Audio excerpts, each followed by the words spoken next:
La France, comme vous le savez, dépend peu du gaz. Ah bon Manu? On n'a pas besoin de plus de gaz algérien? Tu es sûr de toi? J'ai du mal à te croire. On va t'écouter quand même et je reviens vers toi juste après. Je sais que ce sujet, et c'est tout à fait normal dans la période, alimente beaucoup de chroniques. Je veux ici le préciser.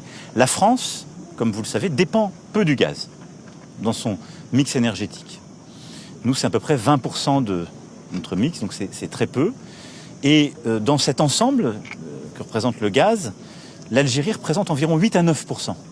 Donc vous voyez, nous ne sommes pas dans la situation de beaucoup d'autres pays où le gaz algérien est quelque chose qui peut changer la donne. Macron affirme ne pas être venu en Algérie pour le gaz. TF1 Info, gaz, la France discute pour tenter d'augmenter les importations d'Algérie de 50%. La presse algérienne cette fois-ci, Le Courrier d'Algérie, l'information au quotidien, qui titre « Même si Macron ne l'a pas reconnu, la France aura besoin du gaz algérien ».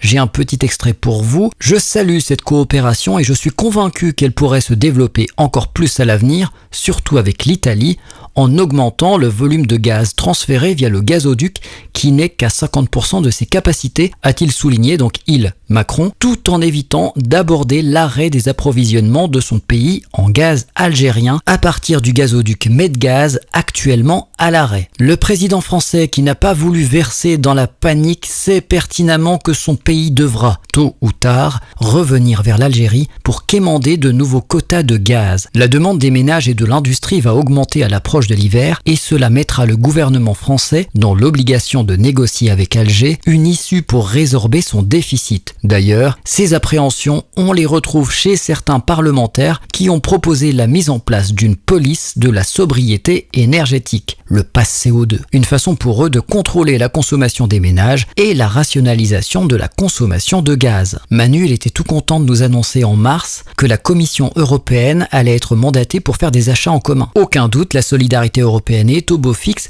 Le Figaro nous apprend que l'Italie l'emporte dans la course au gaz algérien convoité par les Européens. Les projets d'achat de gaz en commun évoqués au printemps par Bruxelles et la présidence française de l'UE sont restés dans les limbes. Il faut dire que l'Italie n'a guère attendu pour sécuriser des volumes supplémentaires de méthane algérien. Dès le mois d'avril, Mario Draghi, le chef du gouvernement, a traversé la Méditerranée accompagné du patron du groupe énergétique Eni. Macron ne reviendra pas avec du gaz, mais qu'a-t-il pu négocier? Macron en Algérie, signature de 5 accords de coopération bilatérale. Accords de partenariat et de coopération avec l'Institut Pasteur, accords de partenariat scientifique entre les ministères algériens et français de l'enseignement supérieur et de la recherche scientifique, mémorandum d'intention entre les ministères de la jeunesse et des sports des deux pays, accords de partenariat renforcé dans le domaine de l'enseignement supérieur et de la recherche scientifique, déclaration d'Algérie pour un partenariat renouvelé entre l'Algérie et la France, signé par le président Abdelmadjid Tebboune et le président français Emmanuel Macron. Sinon, dans ce qui n'a pas encore été officialisé, Emmanuel Macron et son homologue algérien parlent d'un match entre la France et l'Algérie qui serait une bonne chose pour conjurer le passé. Un match de foot, évidemment. L'autre point concerne les visas. Macron veut être plus souple sur l'immigration choisie. Emmanuel Macron souhaite travailler ensemble avec son homologue algérien, Abdelmadjid Tebboune, sur la question des visas. Ce vendredi 26 août 2022, dans le cadre de son déplacement à Alger, le président français déclare vouloir être plus efficace dans la lutte contre l'immigration clandestine et en même temps, le fameux en même temps, plus souple sur l'immigration choisie. Le voyage de Macron, ça me fait penser à moi quand je vais faire des courses. Si je fais pas de liste, j'achète tout sauf ce qui était prévu.